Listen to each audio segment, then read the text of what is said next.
very next villainous story here is Peter Pan, Captain Hook's Shadow.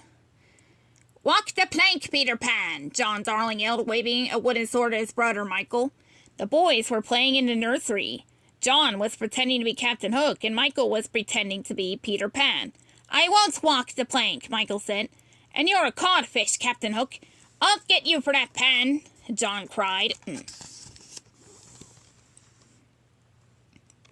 As the brothers chased each other around the room, Michael felt like he was back in Neverland. "All right, John and Michael, time for bed," Wendy said, walking into the room. "Just 5 more minutes," John pleaded. "All right," Wendy agreed. "A few more minutes." John and Michael began another pretend battle, but the minutes passed quickly as soon as Wendy returned.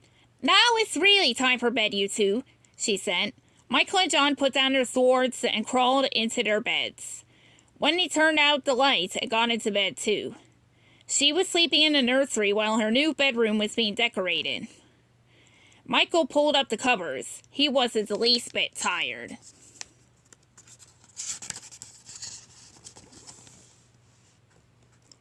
Soon John and Wendy were fast asleep.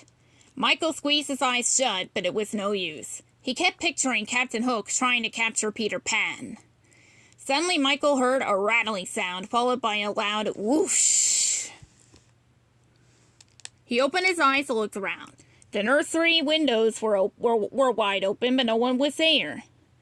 Then Michael noticed a shadow against the far wall. He gasped in fear. The shadow looked just like Captain Hook. Michael wanted to run, but he couldn't. He would have to hide. Michael quickly dove under the covers. Captain Hook was scary, but being under the covers didn't make Michael feel any safer. He needed to know if the pirate was in the nursery. Slowly he lifted the bottom edge of his blanket and peeked out.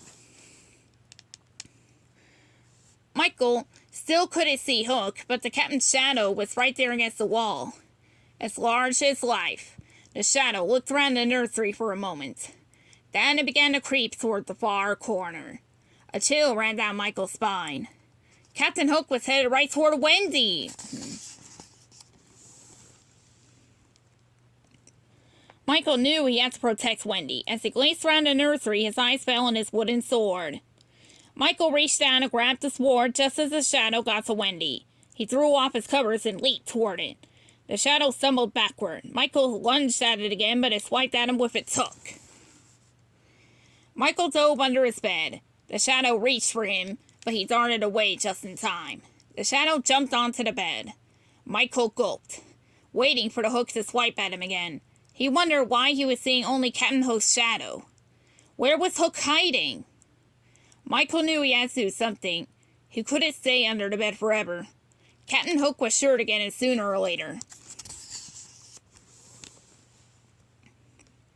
Michael dashed into the middle of the room, but the shadow chased him. As he tried to get away, he tripped over a ball. The shadow skulked toward him, shivering. Michael pictured the crocodile that waited for anyone who walked the plank. Suddenly, Michael heard someone call out, "See, no, Peter Pan!" Michael shouted as his hero flew in. "I'm so glad you're here. Captain Hook tried to get Wendy, but I stopped him." "Hook is here?" Peter asked, looking around.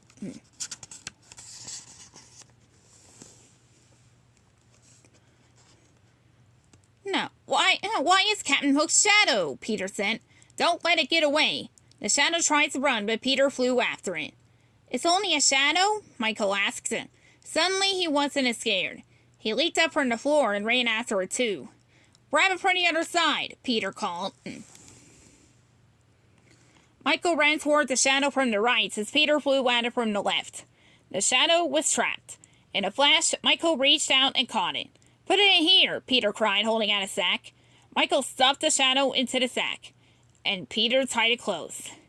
"That was close," Peter said. "Why was Captain Hook's shadow here?" Michael asked. "I sold the shadow for a prank," Peter explained. "Some prank. The shadow has been nothing but trouble." It pulled the lost boy's tails to put pine cones in their beds, then it flew away from Neverland to cause trouble in London. That sounds really awful, Michael cried, looking at Peter with wide eyes. I'm glad we caught it. Peter nodded. Thanks for all your help, Michael. I gotta get back to Neverland. Do you want to come with me? Peter asked Michael. It'll be a great adventure. Not without Wendy and John, Michael replied. Now let's bring them, Peter said, flying to Wendy's bed. He reached out to give her a gentle shake, then drew his hand back. Aw, she's fast asleep. He looked at John and said, John's fast asleep too.